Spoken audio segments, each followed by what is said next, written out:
Good morning, everyone. Good morning, everyone. My name is Sarah Johnson, and I'm the Marketing and Event Coordinator here at Hornbill. I'd like to welcome and thank you for joining today's webinar, where we will be having a presentation on simplifying the challenges of modern ITSM Hornbill Service Manager with Managed Day, Relationship Manager, and Connor Hamilton, Product Specialist here at Hornbill. Just to inform you, Delegate Auto will be muted during the presentation to help facilitate the flow and timekeeping. If you have any questions during the presentation, please type them into the GoToMeeting question facility on the right-hand side of your screen.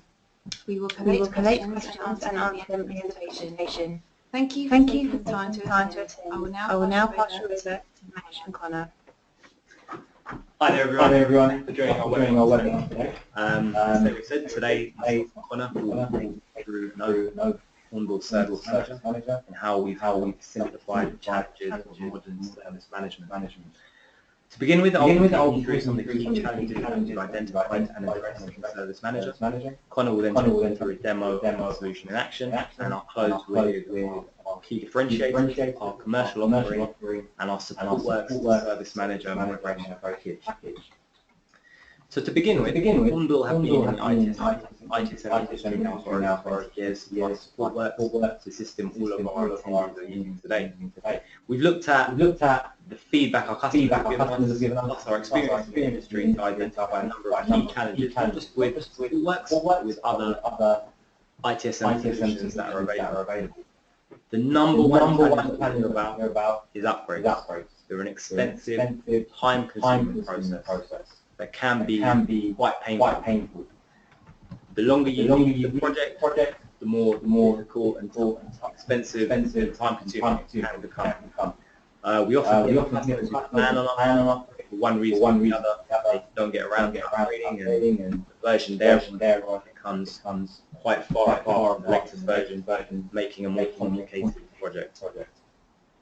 Supportworks is a traditional on-premise whereby when you release a new version, you download it, test it, and then deploy it into your live environment. But the point is, you stop what you're doing and do an upgrade. And we'll show you how we make it easier in Service Manager. Customization. The reason a lot of our customers work in the first place is because it's so customizable. But it is a double-edged sword, because the more you customize the solution, the more difficult it becomes to support. Going back to the first point, great, because those customizations need to be re-implemented, re-applied, and upgraded. Complexity. So Supportworks is a very feature-rich, powerful tool. Does require a high degree of knowledge and expertise, which leads to training and be time-consuming and costly. A situation we often hear about where a Supportworks administrator or Supportworks champion leaves an organisation, and the replacement does not have the same level of knowledge, and it can lead to a gap in knowledge and service causing problems.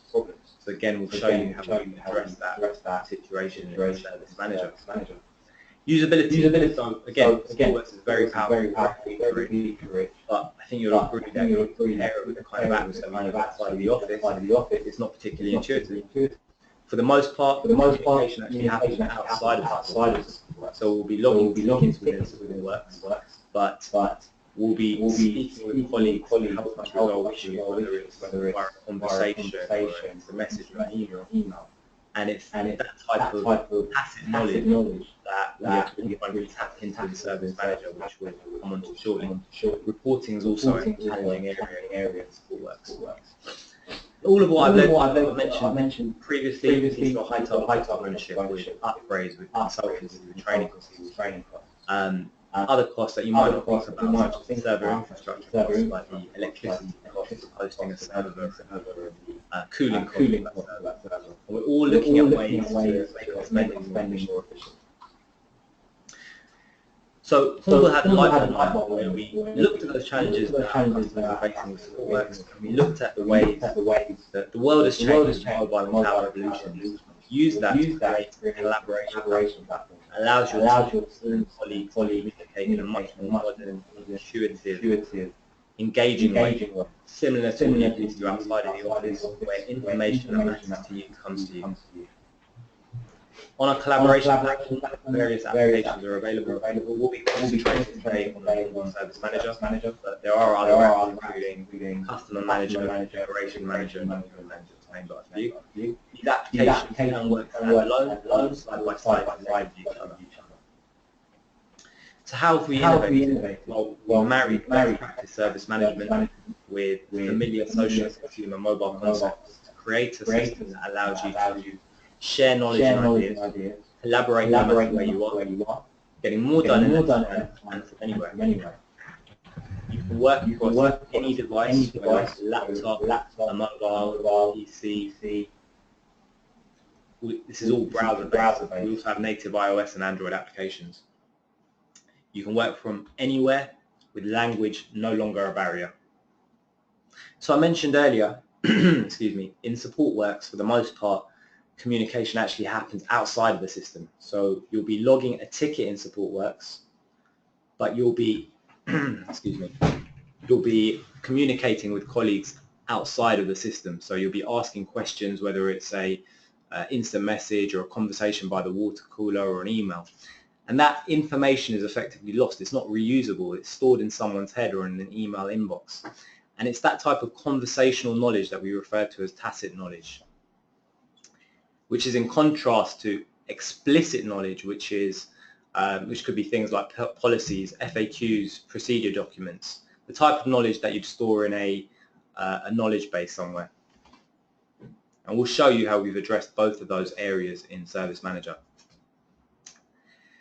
So I mentioned earlier, Supportworks is a traditional piece of on-premise software. So what that means is when Hornbill release a new version, you download it, you test it, then you deploy it to a live environment. Hornbill Service Manager is delivered as a true native cloud application, which means it's a true service where you don't have to stop what you're doing to get the latest features. We use continuous deployment that keeps you up to date all of the time with the latest features. Similar to a Facebook or Google, you don't have to stop what you're doing. You just automatically receive the latest features all of the time.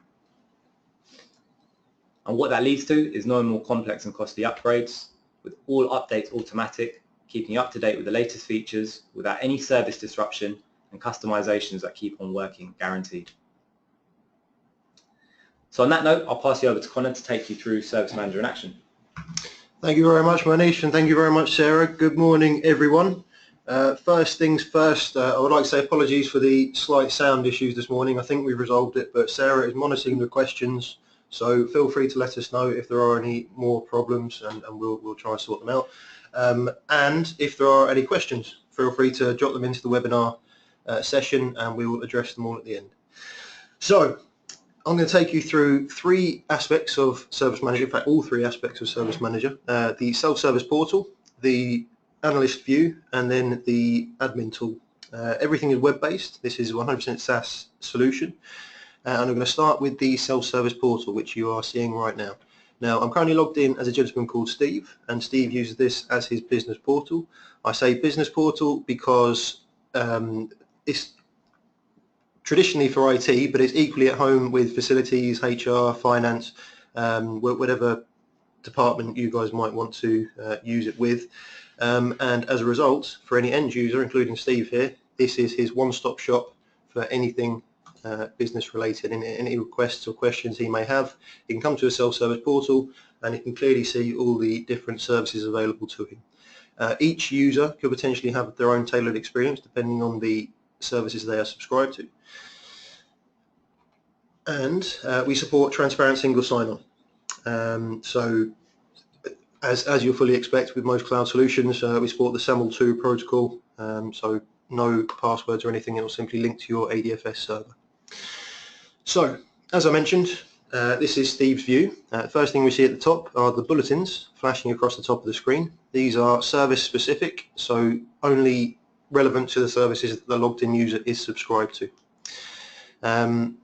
If Steve was a first-time user, he wasn't 100% sure where to go to find what he's looking for, he can simply use the federated search at the top. He can type in mobile, for example, hit search, and it will go away and come back with anything relevant to the keyword he searched for. So in this case, mobile, we have FAQ, we have catalog items to request a new mobile device, for example. He actually logged a mobile phone issue before, and there's an entire mobile service which Steve is subscribed to. So just to show you, if I click into any one of those, that will click directly into the relevant item that came up in the results view there. So if I go back, if Steve knows exactly what he's going for, if we take a hypothetical situation, Steve is currently working from home and he's struggling to connect to the network. So first things first, as soon as he logs in, because these bulletins are service specific, because he uses the VPN, we can see there's a service availability issue with the VPN access right there. So straight away he is informed that the service desk, the guys in charge know there is an issue with the VPN. If he clicks in to the home working service, firstly, we've got 4 tabs. All my services, we have a new category filter if we did want to split it out to facilities, finance, office and supplies, or whatever the case may be, to very quickly sort between those different types of services. Any impacted services are shown with the orange icon in the top left, and we can put messages underneath them just like this. So the home working service, which we just discussed, you can see it's currently impacted. There will be an update here at 4 o'clock. Any active requests are shown with the number in the top right of the icon and under the active tab. And if Steve is using a particular service a lot, consuming from a particular service a lot, he can set it as his favorite. But as I mentioned, in this case, we are going to go back and look at the impacted home working service. Steve is struggling to connect to the VPN. And because the service desk know there's an issue with the VPN, they can publish this known issue to the self-service. So the customers can obviously find out there's an issue and be given a possible workaround. So he can try this workaround and go about this day. If that works, great. If not, he can let the service desk know that he is impacted with this Me Too button. Rather than logging a ticket again, and the service desk obviously have another ticket to work with again, he can simply click this Me Too button to let the service desk know that he is also impacted with this particular issue. From Steve's point of view, he'll be included in any communication about this particular known issue, and from the service desk point of view, they'll be able to see all of the users that are impacted with this particular known issue. If Steve wanted to find out a bit more information, the service desk can publish frequently asked questions to the self-service, and this can take the form of videos, text, hyperlinks, whatever you might fancy. The customers come in and say, yeah, this was very helpful, this is exactly what I was looking for, I don't need to get in touch with the service desk. And obviously how many times it's been viewed. Any active requests against that particular service will be shown under the request tab, and if Steve still wanted to make a request, we can come to the catalog items here, which are specific to the service that we're looking in. So in this home working service, we have 3 catalog items. We can request a callback, we can request a VPN client setup, or we like to let the service desk know that we're having an issue with the VPN access. Each one will ask its own set of questions, and each one may potentially kick off its own fulfillment process. In this case, we'll carry on down the VPN access route. We'll keep with the same theme. So this is a very quick and easy way for the customer to let the service owner know that there is an issue, that they're experiencing this particular issue. So in this case, we have a VPN access issue. Let's just say cannot connect. So the questions are specific to the catalog item. We have the breadcrumb trail on the right hand side, so the customer can see exactly what's been asked and what's been answered. In this case, the service desk have set it up so that we have the error codes, and we can link any assets that may be linked directly to Steve. So in this case, it could be his laptop. If Steve was using a shared asset, he could search through all his site's assets or all other assets within the CMDB if he wanted to. But in this case, we'll just stick with the laptops. Hit finish. Brief validation on the right hand side, and it will come back with reference number, and we've prefixed this with IN for incident, but you can prefix that with whatever you want. And if I pin the heads up display there, the customer on the self-service portal, if you want them to, can see exactly what's happened with this fulfillment process and what needs to happen. So rather than chasing the service desk, he can go onto the portal and find out himself where this particular ticket is. All the details that have been stored against this ticket are all in chronological order on the one page, directly beneath the timeline collapsible panel here. The initial details, the questions, and any assets, basically anything that is linked to this particular ticket will be shown underneath the collapsible panels on the self-service there. So that is the self-service in a nutshell. Obviously, any questions, feel free to put them into the webinar question part, and we will address that. So I'm going to flip over now to the Analyst View. Now, I'm logged in as a gentleman called Graham, and Graham has, he's on the IT side of things, but he has the best rights. You can see him as pretty much the service manager administrator in this case. So when he first logs in, this is his news feed. Before I get into the service bit, I just want to draw your attention to the notifications in the top right. He can get these via email, or obviously if he has the mobile app, as Manish mentioned, we have a native iOS and Android application. This, if he sets his phone to, can pop up on his screen to let him know that that ticket we've just logged on the self-service by Steve has been assigned to Graham's team. We can click straight into that, but before I get into the tickets, I just want to talk about the service configuration. So on the left-hand side here, we have lots of options. Each one is rights and role specific, so each logged in user will only ever see what they need to see based on their rights. But in this case, I'm going to talk about the service configuration. So if I click into that home working service we were looking at on the self-service, on this first service details page, we can see all the things you probably expect to see on a request catalog configuration part. So this particular service is in catalog status. It can be consumed from. We can see it on the portals. These are the users that are currently subscribed and can consume from this service. These are individual users, but it could be an entire department, an entire organization. It's completely up to you who you want to subscribe. If there isn't anybody there, by default, everybody can consume from this service. To limit the views, we have this concept of supporting teams, which is slightly different from Supportworks, but basically when a ticket comes in, only the teams that support this service can see anything to do with this service. So facility service may only have facilities teams supporting it, in which case only facilities teams can actually deal with the request against that service. We've also got another level in terms of the access to the configuration of this service.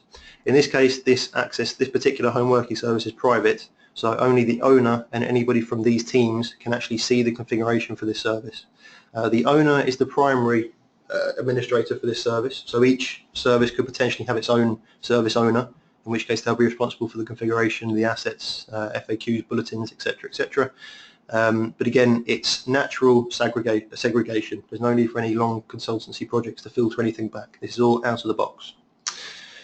So if we move across to the request configuration, as you can see, everything is split out per call class, and we can have multiple catalog items per call class. So this is the VPN access catalog item that we just requested from on the self-service portal, and that would obviously log an incident. Under the service request, there are 2 items there. Each one of these items we can have its own set of questions and its own fulfillment process, whatever fulfillment process you guys want to have for that particular catalog item. We can say where it's visible, whether it's only visible on the service desk or only visible on the self-service portal, or both. If you have other languages, again, it's all out of the box. If I want to translate this particular catalog item, I can hit add translation, select the language, let's say German, hit translate, and there it is. No need to Google anything or do your own translation. It's all there out of the box again. If we carry on across, any existing requests that have been logged against this service are shown under the Request tab. Any underpinning assets are shown under the Assets tab. Any frequently asked questions, which we saw on the self-service portal, again, just a way to give the end user information or knowledge. Again, the focus being to get the customer to help themselves rather than getting in touch with you guys. You guys can focus on the things you need to focus on. We can see the number of likes, the number of views, when it was created, and obviously the status of each catalog, each FAQ, and then the bulletins that are flashing across the top. We have a relatively new application. I say new, it's been around a couple of months now, in terms of this configuration manager. So this icon, this Explorer icon, you'll see it on most records within the system. If I click on that, that will show you the relationships between all the different records that we're currently looking at. So in this particular service, we're linked to tickets, we're linked to a couple of assets there. If I wanted to see, we can set bidirectional dependency again if we want to. So this service is dependent on this particular CI, and then if I wanted to see the links to that particular CI, again, I can expand from there. So that VPN is installed on those 2 laptops there. If I wanted to clear down the noise and get rid of the requests, I can untick the request bit, and that's just the users and assets linked to that particular service. So as I say, that is out of the box. It's currently in beta, So if you sign up today, you'll be able to try it. Any feedback will be rewarded with a voucher if we move to a subscription model for this particular app in the future. So this is the service configuration. I'm going to flip over and show you the administration side of things now, with a particular view to the business processes and the progressive capture engine. The progressive capture engine is essentially the new SelfService Wizards. I'm going to start with the business processes though, and I'm going to look at the desktop incident process. Now, you guys, you may be very familiar with the business process tool in Supportworks. It's very powerful, but it can be tricky to pick up and tricky to use and tricky to get right. There's lots of tabs, lots of lists. So we've changed that with Service Manager. Everything is graphical. And what we've also changed with this is it's non-prescriptive. With Supportworks, you have to have a response timer and a fixed timer. You have to send an email when an action happens, whether it be logged, resolved, updated, whatever the case may be. So with this system, it's up to you. You don't have to have a timer if you don't want to. You don't have to send an email until an analyst picks it up, for example, if you don't want to. So in this particular incident process, you can see an email gets sent, it gets assigned to a team, we check if there's a priority. If there is a priority, that's when we start the timer. If there isn't a priority, we wait for an analyst to pick it up, and then we wait for the analyst to give its priority, and that's when we start the timer. So it's non-prescriptive, it's up to you how you want to work. You can put your process in here and obviously start and stop things and send things, whatever the case may be, as you want to. Everything is drag and drop. So from this particular decision point, if I wanted to have an authorization or an automated task or a human task, it's as simple as that. This particular process, we have 3 stages. Each blue node is an automated task. And when we flip through, we have a human task here, and then obviously the outcome of that, we have definable outcomes. You can have as many or as few as you want, and then the process will carry on based on the outcome for that particular request against that particular process. So that is the fulfillment process side of things. If I flip back and then look at the gathering of the information, so the flip side of the fulfillment process, the focus for this is obviously to gather as much information as you can about the customer's issue or request, so that you don't have to go chasing information from the customer. You could just get on with the request, fulfillment of the request. So this is the new SelfService Wizards. Each blue node is a question. It's a decision-based system, so the user will only ever see what they need to see based on their previous answer. If you imagine a similar concept to booking a holiday online or finding your car insurance, anybody should be able to walk in off the street and book a holiday online without any training whatsoever. So we've taken a leaf out of that kind of concept, and this engine will again show the end user or the analyst one question at a time, and they would only ever see what they need to see based on their previous answer. So as I mentioned, each blue node is essentially a question, and it can branch out based on the answer to that question down one of these particular paths. So it could eventually be a finance related question, it could be a new starter related question, and each one of these can ask its own individual set of questions. So you can ask whatever you want based on the catalog item that's selected. And obviously, just like the business process side of things, it's much easier to see what's going on, much easier to build. It's all drag and drop again. So how does that look in the analyst side of things? I'm on the right page. So if I flip, I'm going to start with a request list first of all. And this is Harry Hornbill popping up to tell us about a new feature. So obviously, as Manish mentioned, this is a continuous deployment methodology. So we're releasing 2 or 3 releases each week. And unlike Supportworks, as soon as we release something, you will just hit F5 and you've got it there to use. We guarantee there'll be no impact on anything you've got working already. And obviously we're working on this all the time, so you're always up to date. But because we're releasing so many things, rather than giving our customers long PDFs, set of instructions, we have this colourful character Harry popping up to say, this is our new feature. So you can just say, yeah, all right, thank you, I'll use that when I'm ready. So this is Graham's request list.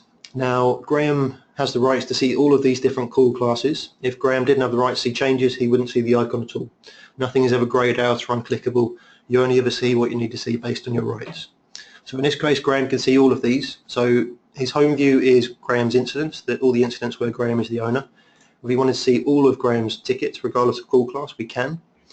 If Graham is a member of different teams, so he's a member of the change team and we want to see all the changes in the change queue, we can click on that, and these are all the changes in the change queue. If we want to see all of Graham's team's tickets, again, we can. So in this case, we've got 134 requests. We have a quick filter based on the status. We also have a quick filter if I wanted to look for all VPN related tickets. There they are. Or if I wanted to look for all of Brian's tickets, type in Brian, and there are all the tickets where Brian is the owner. That top one, Anna is the customer. So again, just to show you, we can search on any of these. I'll type in Anna, and there are all the tickets where Anna is the customer. So that's a quick filter to quickly sort through lots of information. But there may be a need for a more permanent view. So active high priority instance is probably quite a common one. So just to click on that, that will give you all of the tickets where the priority is high in this particular situation. But with Supportworks, as you may well know, if you wanted to set up this kind of view, you would need to know a bit about the database. You would need to know where to set the view up in the data dictionary. So we've tried to take that complexity away with Service Manager, and all you need is this simple clause builder. So in this particular situation, the active high priority incident, priority is high, request type is instant, status is open. Very, very simple. Anybody should be able to build their own view as long as they know what they want to see. If I wanted to add in a condition, just to quickly show you how simple it is, I can put where the owner is Graham. It's as simple as that. And again, just this button on the right to get rid of it. So that will give you the view that we can see in the background there. But first of all, these are personal views, so each analyst can create their own views if they want to. But if a team leader, for example, says, all right, I want everybody in my team to see this particular view as well, we can share that with the team, a specific user, or anybody who can support a particular service. What we can also do with this clause builder is those active high priority incidents, you might want to see where they're sat by team or who owns these active high priority incidents. And I think there's another one, where they originate from by site. So what that will give you, you can have many charts. This icon on the left will show you there's a chart associated with the view. So many views, many charts, and that will give you this personal dashboard button, which will toggle between the request list and your personal dashboards, and it will basically show you the same information as the request list but in a graphical view. So all of these, again, they're personal, so I can move them around, I can make them bigger or smaller. It's completely up to you how you want to see them, but most importantly probably, you can click through to see the data underlying. So age calls by owner, we've got 10 here that are not set. In fact, active high priority incidents, there are 7 of those that are not set. So I want to see why are they not set, what's going on with those that an owner hasn't picked them up for whatever reason. So I can click straight through and see that underlying information. If I want to export that information, there's just a button again in the top right that will export straight to CSV. If I want to refresh the list, there we go. If I want to flip that to my home view, or if I want to set this current view as my home view, it's as simple as this. Just like Supportworks, all of the columns are sortable. So if I click on the raised on, that quickly filters them into ascending order. And if I want to change the columns around, let's say I want to see who created it and I want to see that third, as simple as making it blue and dragging it to the order you want. I can even distinguish between the columns that I want to see on a tablet or a phone by taking off that small screen icon there. So very configurable. Just quickly before I get on to actually logging a ticket, I just want to point out the shared mailbox side of things. So we've talked about the self-service way of logging a ticket, and the shared mailbox, I'll be honest, is very similar to Supportworks. We have the mailbox sits on your Exchange server. Service Manager will log in, take the emails out, and from there your analysts can either raise a request directly from an email or update a request, or potentially we have the autoresponder, again very similar to Supportworks, in which case they can be automatically logged based on a particular piece of logic, so the from, to, domain, whatever the case may be. We have another new application called Timesheet Manager. If I click on that there, that will give you the ability to manage your time, or all your analyst time, against a particular action. What you'll be able to do is set the timer against any particular action within Service Manager, and that will automatically update the Timesheet Manager application down there in the bottom right, bottom left even. Sorry, I need to pause that. There we go. Okay, I'll leave that one for now anyway. I'll flip back to the request list, but any questions, feel free to shout. So with Supportworks, we had a very common piece of feedback from customers in that when a customer rings up, let's say Steve is on the phone right now, we'll open an instant form in Supportworks. So we'll fill out Steve's name, are we calling to the right are we talking to the right Steve? Yes. What are you calling about, Steve? We fill out the summary and we fill out the description. So at that point, that's when we know what he's calling about. So at that point, we realize it's not an incident, it's a service request. So if Steve is on the phone right now, if we know it's going to be an incident or we know it's going to be a service request, as long as your rights allow you to log one of those, we can log an incident directly. But if we don't, we have this concept of the raise new button. So if Steve is on the phone, we can press raise new, say who's calling, it's Steve. So again, one question at a time. We have, are we definitely talking to the right Steve? We can decide what we want to show on the right hand side there. Are you calling him as an active request, Steve? If so, here's an update. If not, we hit next. And there's Harry again. That's the services filter again. So we can, very similar to the self-service portal, we can filter based on just the IT services or just the finance services if we want to. But these are all the services that Steve is currently subscribed to. If there are catalog items underneath, that will show the relevant catalog item, and again, that catalog item will ask its own set of questions. In this particular situation, I'm going to carry out a kind of catch-all, the desktop support service, so get help or advice on your IT equipment or the IT equipment you use. So what's he calling about, Steve? It's my, I'll go with a word printing issue. I'll keep it a bit different rather than the VPN issue each time. Word won't print. So as you can see, one question at a time. We have a summary on the right hand side, so we know who's calling, we know the service he's calling about, and we know what he's calling about. So at that point, that's when we have enough information to classify this particular request. So if we said it's a change, just to show you the decision-based system, we have the breadcrumb trail on the right hand side, which we have the previous button, but we can also flip back on the right hand side if we want to. We're asked to upload a document, whereas if I select incident, we're asked to provide a category. So in this case, it's going to be a hardware, say, printer issue. We'll give it a priority. So one question at a time. Based on your previous answer, you will only ever see what you need to see. So let's give it a priority.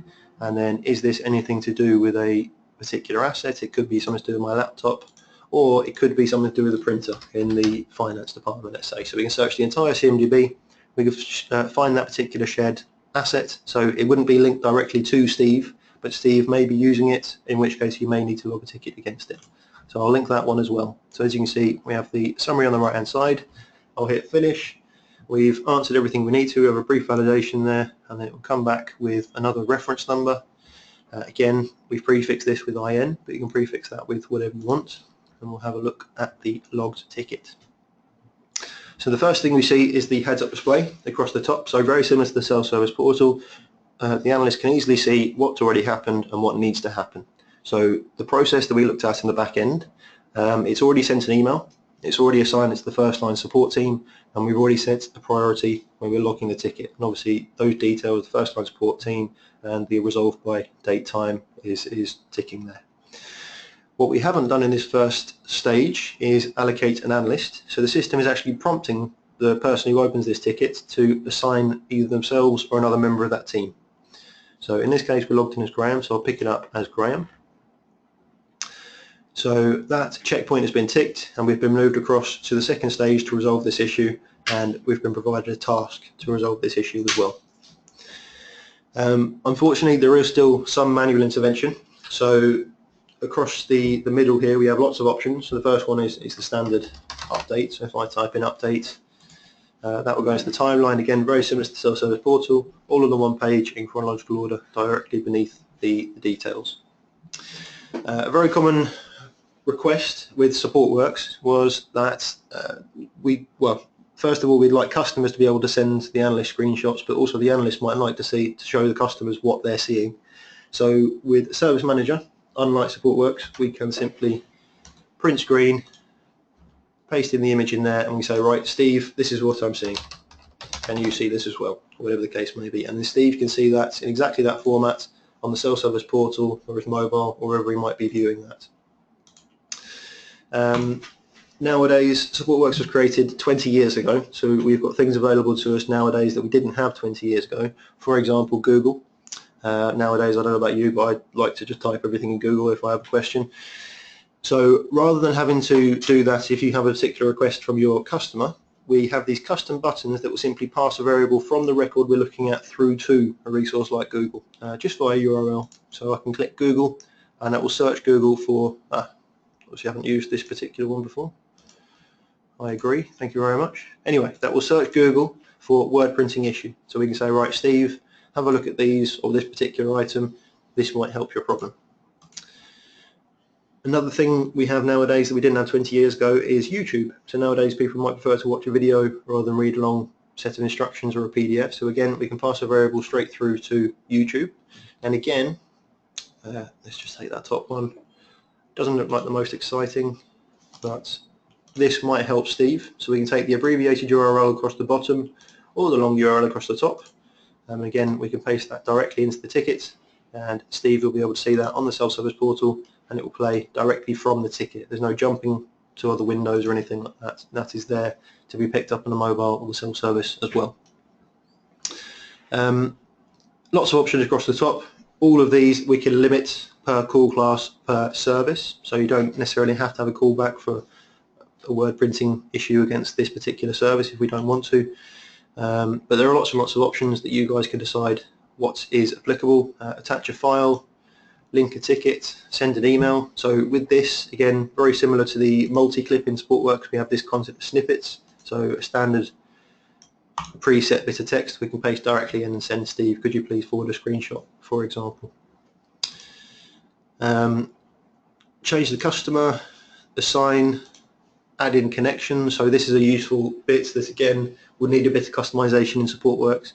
If there was someone else who was impacted, so again similar to the Me Too, well, in fact it is the Me Too button on the self-service portal. With Supportworks we'd need to log another ticket. On the self-service portal, Steve has added himself in for that other known issue, the home working issue. But for this particular issue there might be another customer who's affected by the same, impacted by the same ticket, so we can just add them in. So they're both added in as connections to this ticket, so there's only one ticket for you guys to manage, but obviously multiple customers.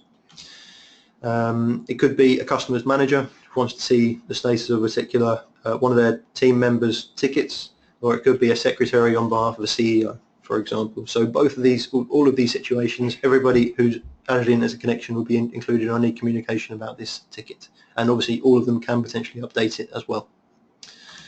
If we want to escalate it, we can. If we want to add or look at the assets that link to this particular ticket, we can.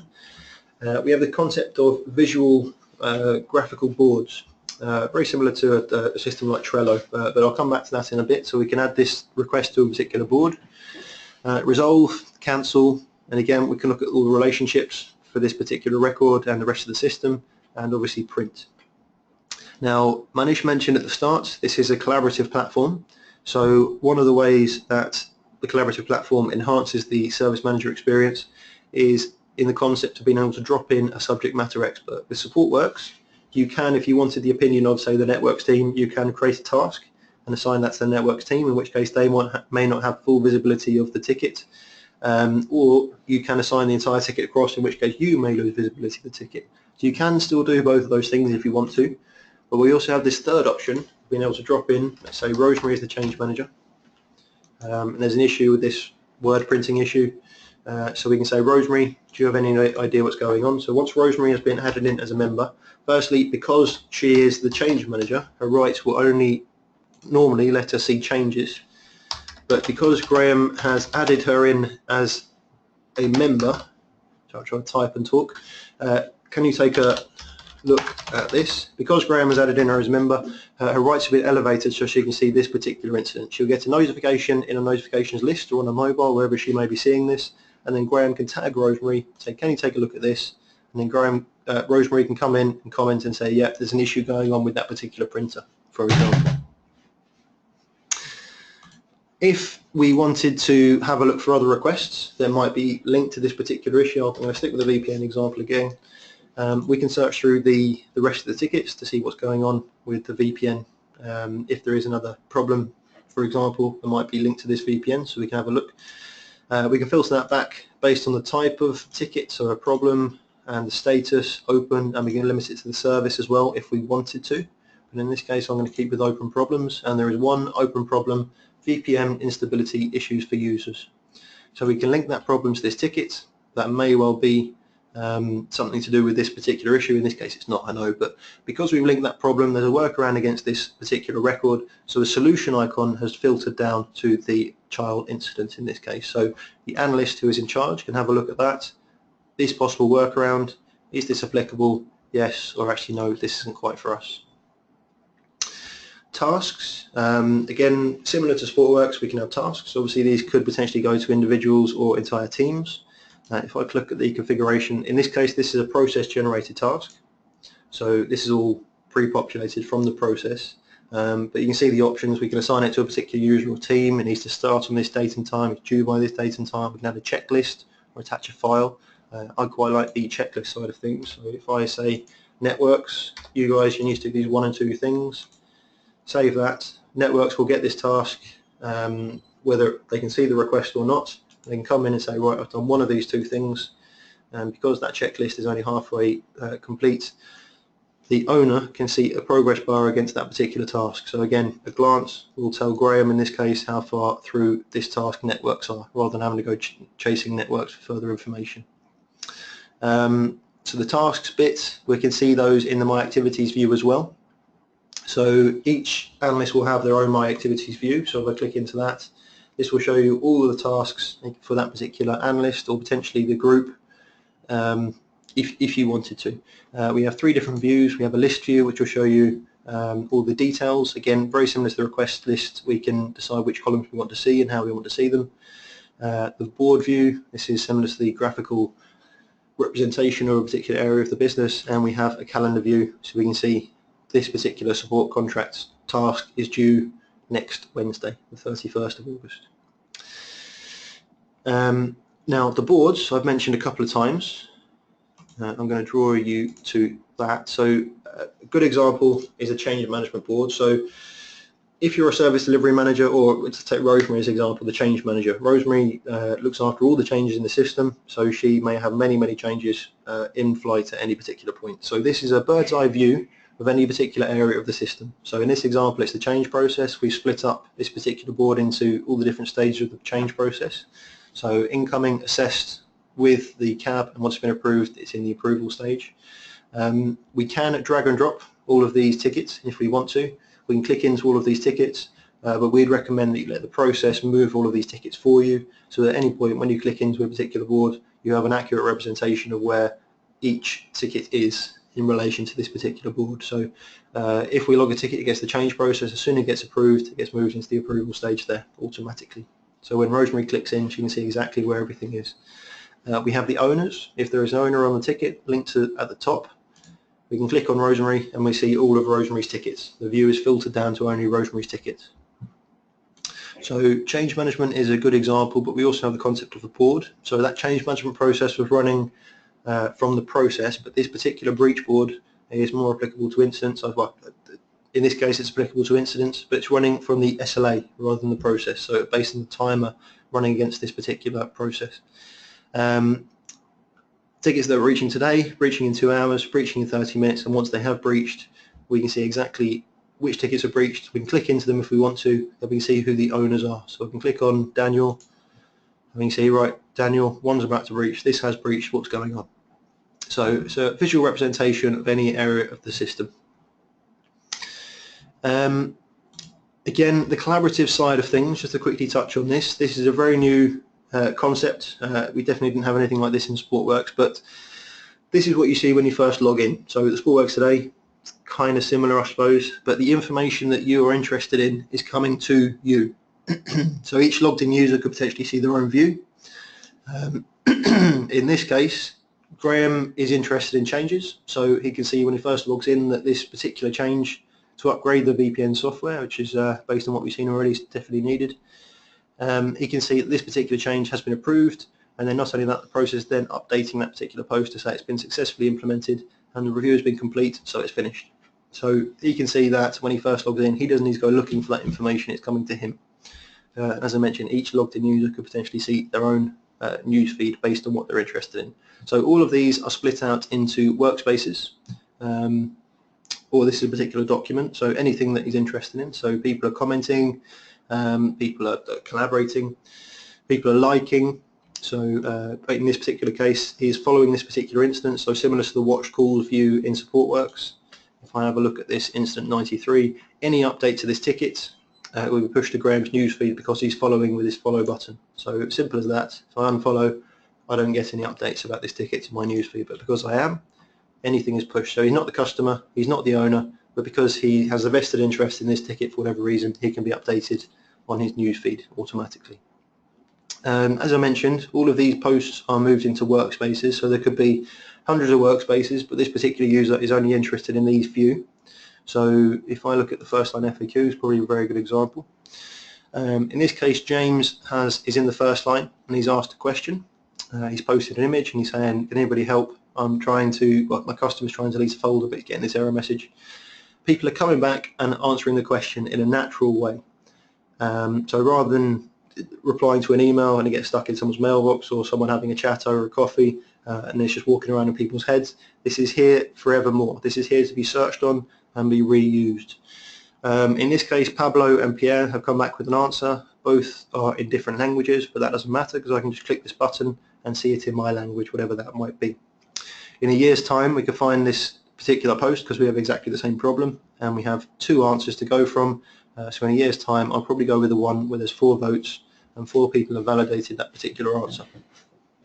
So as I mentioned, this is all searchable. So this particular post, TrueSource VPN, we've heard a lot about TrueSource VPN.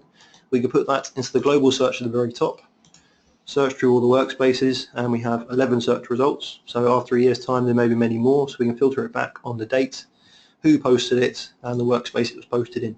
So I've just copied it from the first line FAQ, so I'm going to search again in the first line FAQs workspace, and there's the post that we've just copied from.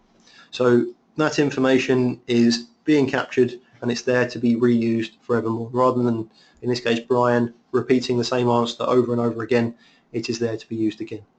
So that is the tacit knowledge that Manish mentioned at the very start. This is Manish's favourite subject, by the way. If any of you guys have any questions, feel free to get in touch with Manish. He'll love to talk to you about it.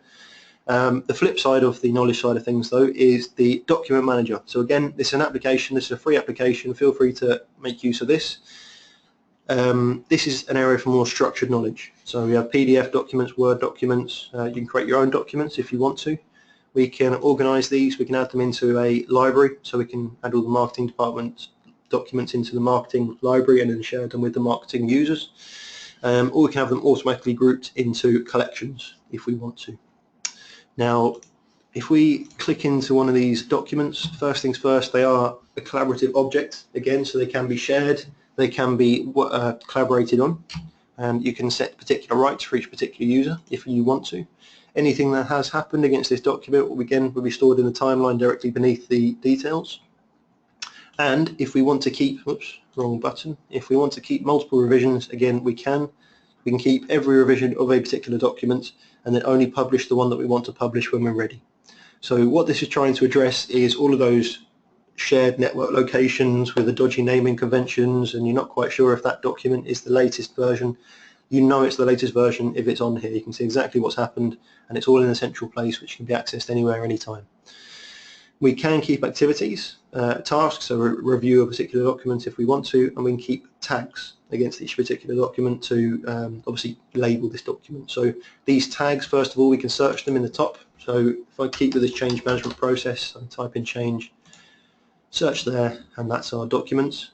And we also have this concept of a tag cloud, which is a graphical representation of all the tags in your document manager.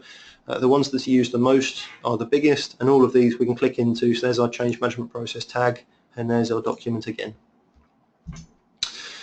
Right, so there's a few other applications which you can use if you want to. If you do, they all will leverage each other to give you a fully a very useful platform, shall we say. So we have the asset manager down here. We can import from any source. We can set up a scheduled import from an SECM or a ZenWorks or a Centennial or a Citiro or whichever system management tool you may have. And as you can see, there is also the manual option just to upload a CSV file with lots of assets on there if you want to. We've talked about timesheet manager. We talked about the request list document manager. Configuration manager we briefly saw with the Explorer icon. shared mailbox are very similar, and the last one there is the configuration, the customer manager, which is kind of like a CRM system. We can keep track of all our contacts, all our suppliers, and we can see if I click into an organisation, all of the requests, contacts, attachments against a particular organisation. We can keep members and activities as well if we want to. So the very last thing I'm going to show you is back over on the administration side.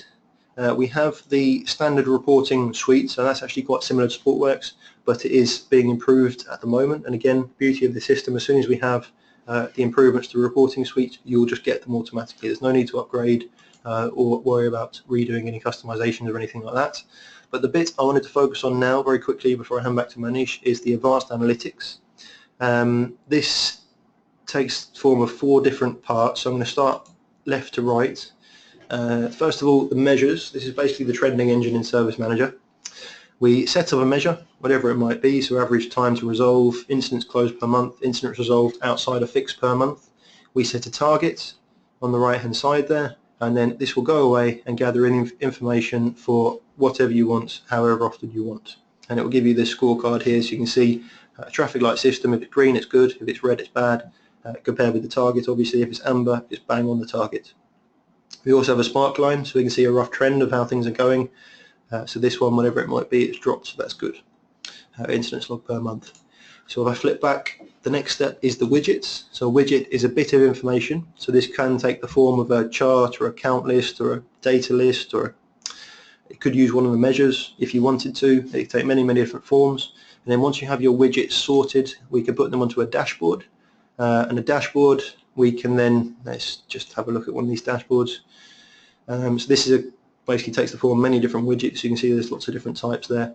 And then if we wanted to, we can share this with another collaboration user or potentially an entire group or role if we wanted to. The only catchment there is they need to be a collaboration user, so they need to be on the analyst side of things. If I flip back, once we have many dashboards, we can put them into a slideshow. So in this particular situation, we have 6 slideshows, 6 dashboards that will flip around every 5 seconds. You can put this on a screen above the service desk, or use it as the base of a meeting if you want to. So that will flip around every 5 seconds. And as you can see there, there's a mix of different dashboards. We have charts, bar charts, widgets at the very top. Some clear. You can design your own widgets if you want to. Any questions? Feel free to put them into the question part of the webinar. But I'm going to hand you back to Manish to talk about the benefits of Service Manager. Thank you very much, Connor. Great demo. As Connor said, please do continue to ask your questions. We've received quite a few already, and we will get to answering them at the end of the session. So just to finish up now, I'm going to look at some of Hornbill's key differentiators, our commercial offering, and our Supportworks to Service Manager migration package. Firstly, we just wanted to share our core values as a company with you. Customer first. We're committed to working with our customers and being responsive to your needs. Partnership through collaboration means we work in partnership with our customers and value the feedback that you provide, whether it's through interaction with your relationship manager, our user group, our forums, or any other interactions. And quality, not compromise. We aim to be world-class in everything we do, whether it's our processes, our technology, our people. And for the reason of quality, not compromise, we actually offer no fixed term, no fixed term contract with Hornbill Service Manager, which I'll come on to shortly. So we want you to be 100% satisfied that this system is right for you, whether it's your processes, your reporting requirements, your language requirements, whatever it may be. And for that reason, we offer a 100% risk-free 30-day satisfaction guarantee, something quite different to other vendors in our industry. And what that means is you put us to the test. We'll give you your own instance of Service Manager, free of charge for 30 days. You can try it out in your own environment, with your own data, with your own integrations. We'll assign a product specialist to you who will work with you to configure the system the way you want it. The product specialist will train you up to give you the knowledge and expertise to manage the system going forward. And at the end of the 30 days, the choice is yours. You can either start subscribing or you can move back to Supportworks without any obligation. And the point of this is really to remove the risk from you, our customers, so you can make an informed decision about whether this system is right for you. So how do we stand out from the crowd? Well, I mentioned earlier, this is a true cloud service rather than a traditional piece of on-premise software. What that means is you can concentrate on service delivery, let Hornbill take care of the rest.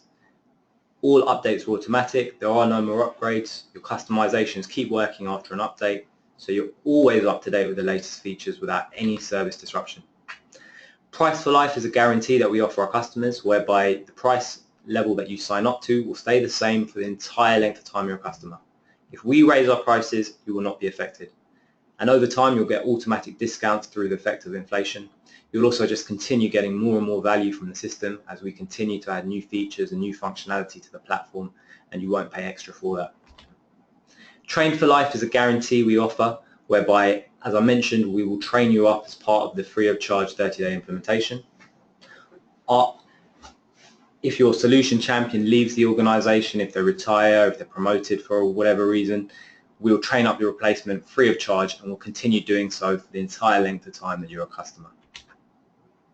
And I mentioned earlier, quality not compromise, and for that reason we offer no contract tie-in, because we want happy customers, not contractually bound customers, meaning you can cancel your contract at any time. Customers often ask me, Manish, why do Hornbill offer this? And it's quite simple really. It forces us to offer a great value quality service, otherwise our customers could simply leave us. So how much does it cost? We offer a simple scalable pricing model which starts at £42.50 per user per month for a minimum of 10 users, with a volume discount applied, so the more users you have, the lower the unit cost. Here's just a selection of some of our customers who have already migrated over to Service Manager. As you can see, they come from a variety of sectors and industries. Two I wanted to mention in particular. Firstly, Aylesbury Vale District Council, who moved over from Supportworks to Service Manager last year. They were really keen to move to an infrastructure-free environment, which was part of the reason they moved over to Hornbill Service Manager. They actually won the Best Small Service Desk Award at the recent SDI event in April. Another customer I wanted to mention was iDocs, who supply software and services to the UK public sector, who also moved over to Service Manager from Supportworks last year. One of their key concerns was the transfer of historical call data, and we actually migrated over 10,000 records over the course of a weekend. So just to finish up now, as a Supportworks customer, we will go over and beyond the free of charge 30-day migration and trial that I mentioned earlier. We'll actually migrate over your core data if you wish from Supportworks to the new solution. We'll also credit back any unused subscriptions or support to maintenance from your existing system. You'll qualify as long as you have an active contract. If you do like what you hear and you want to move forward, please do let your relationship manager know as soon as possible. We are experiencing extremely high demand at the moment, so there is limited availability. We have been offering this free migration service for some time, and it is likely to be phased out in the near future, so I would recommend moving forward as soon as possible if you'd like to, if you're interested in this. So thank you very much everyone for your time today. We've got various questions that have been asked, so we will begin with those. Okay, all right, so yes, we do have lots of questions. First of all, is it possible to add custom fields mapped to custom database fields to the forms in Service Manager? Yes, absolutely it is. You can set up your own fields per service, per call class, per service even. The only thing I would say is most tables in Service Manager have well, many custom fields, but you have to use the custom fields that are there. So obviously each call class will be different from the rest, so those custom fields will be per request. So you could potentially use custom made for something on a facilities request, but it will be different from an IT request. But yes, in a word, absolutely you can. What data is included in the data migration aspect of the migration? It is request data. So once we set you up on Service Manager, we will link to your ADFS server for your customers. We can set up a scheduled import very similar to your Supportworks system already. We can set up a scheduled import from an SCCM source as well, that's right, SCCM, a system management source as well, like SCCM or Cetera or whatever system you might be using.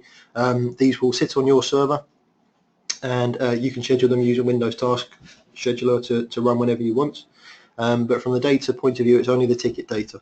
So if there are attachments that link to the tickets, we'll move those across: call diary, customer data, and obviously the main ticket data. Processes will start again. So if it's only open requests, just bear in mind if you're close to finishing a particular process, it will have to start again once it gets into Service Manager. But yes, shared mailboxes again will link directly to your mail server, but the data migration will be request data. There is actually another question here. Do I have to migrate my existing call data? We don't see a need to move all of it. We only want to move open requests. Absolutely. It is a set script and essentially a filter query looking at the ticket data within your Supportworks database. So if you wanted to limit it to only open requests, that is absolutely fine. The attachments, the call diary entries, everything like that will only be related to the tickets that are actually imported. So a very good script there. We've received a question here. We want to make the move to Service Manager, but my Supportworks renewal is due. What should I do? We recommend continuing with the renewal of your Supportworks system, because once you make the move to Service Manager, we'll actually credit back your unused support and maintenance, so you won't lose out in that aspect. Let's have a look here. What else do we have? How does the price for life guarantee work, and what happens if I need to add more users? Price for life guarantee works whereby we will lock the pricing level that you sign up to for the entire length of time you're a customer. So that will stay consistent as long as you're a customer. We will not push out any price increases to you. They'll stay the same. If you need to add more users, it's just a case of contacting us and we will add them to your existing pricing level. Fantastic. Well, yeah, thank you very much. There are a couple more questions, but we will get back to those users individually. We're slightly over time now. So thank you very much for joining us. Feel free to get in touch with your relationship manager if you have any questions, and I am more than happy to sit down and go through with the system in a bit more detail with you. Thank you very much, guys. Take care. Bye-bye. Thank you, Manish and Connor, for taking us through that presentation. I hope everyone found it useful. If you have any additional questions, please do not hesitate to contact me or your relationship manager. Finally, thank you everyone for your time today. Goodbye.